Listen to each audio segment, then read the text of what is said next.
Hi, third graders. I'm actually up in Wyatt's room. I came to sneak up here for some quiet time. So I'm doing a read aloud from Holes. And oh, you can see the people before we bought this painted his room in a space theme. So you can join me in outer space. So I'm on chapter 20. Stanley was just in the truck and getting in trouble for those sunflower seeds. It felt good to walk in the shade of the two oak trees. Stanley wondered if this was how a condemned man felt. They had to step around holes to get to the cabin door. Stanley was surprised to see so many around the cabin. He would have expected the warden to not want the campers digging so close to her home, but several holes were right up against the cabin wall. The holes were closer together here as well and were of different shapes and sizes. Mr. Sir knocked on the door. Stanley still held the empty sack. Yes, the warden said, opening the door. There's been a little bit trouble out on the lake. There's been a little trouble out on the lake, Mr. Sir said. Caveman will tell you about it. The warden stared at Mr. Sir a moment, then her gaze turned toward Stanley. He felt nothing but dread now. Come in, I suppose, said the warden. You're letting the cold out.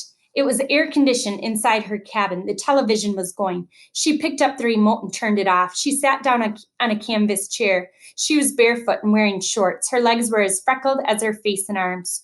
So what is it? You have to tell me. Stanley took a breath to steady himself.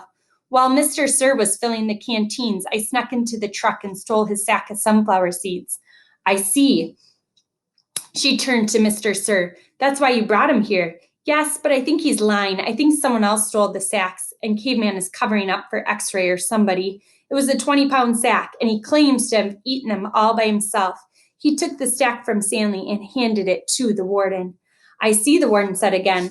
The sack wasn't full, said Stanley, and I spilled a lot. You can check my hole. In that room, Caveman, there's a small flowered vase. Will you get it for me, please? She pointed to a door. Stanley looked at the door, then at the warden, then back at the door. He slowly walked toward it. It was a kind of dressing room with a sink and a mirror. Next to the sink, he saw the case, white with pink roses. He brought it back out to the warden, and she set it on the glass coffee table in front of her. She unclasped the latch and opened the case. It was a makeup case. Stanley's mother had one similar to it. He saw several bottles of nail polish remover, a couple of lipstick tubes, and other jars and powders. The warden held up a small jar of dark red nail polish. You see this, Caveman? He nodded. This is my special nail polish. Do you see the dark, rich color? You can't buy that in the store. I have to make it myself. Stanley had no idea why she was showing it to him. He wondered why the warden would ever have the need to wear nail polish or makeup.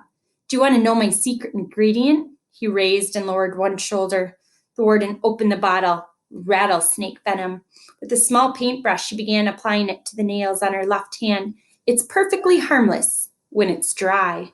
She finished her left hand. She waved in the air for a few seconds and began painting the nails on her right hand. It's only toxic when it's wet. She finished painting her nails and stood up. She reached over and touched Stanley's face with her fingers. She ran her sharp, wet nails very gently down his cheek. He felt his skin tingle. The nail on her pinky would just barely touch the wound behind his ear. A sharp sting of pain caused him to jump back. The warden turned to face Mr. Sir, who was sitting on the fireplace hearth. So you think he stole your sunflower seeds? No, he says he stole them, but I think it was. She stepped toward him. Mr. Sir stared at her. He had 3 long red marks slanting across the left side of his face. Stanley didn't know if the redness was caused by her nail polish. For that, it took a moment for the venom to sink in. Suddenly, Mr. Sir screamed and clutched his face with both hands. He let himself fall over, rolling off the earth and onto the rug. So her venom kind of hit his face, and he feels it stinging, third graders. The warden spoke softly. I don't especially care about your sunflower seeds. Mr. Sir moaned. Ouch! For a second, Mr. Sir's pain seemed to recede. He took several long, deep breaths. Then his head jerked violently. He let out a shrill scream worse than the one before. The warden turned to Stanley. I suggest you go back to your hole now. Stanley started to go, but Mr. Sir lay in the way. Stanley could see the muscles on his face jump and twitch, his body writhed in agony. He stepped carefully over him. Excuse me, said the warden. Stanley was too frightened to speak. So she kind of seems mad, third graders.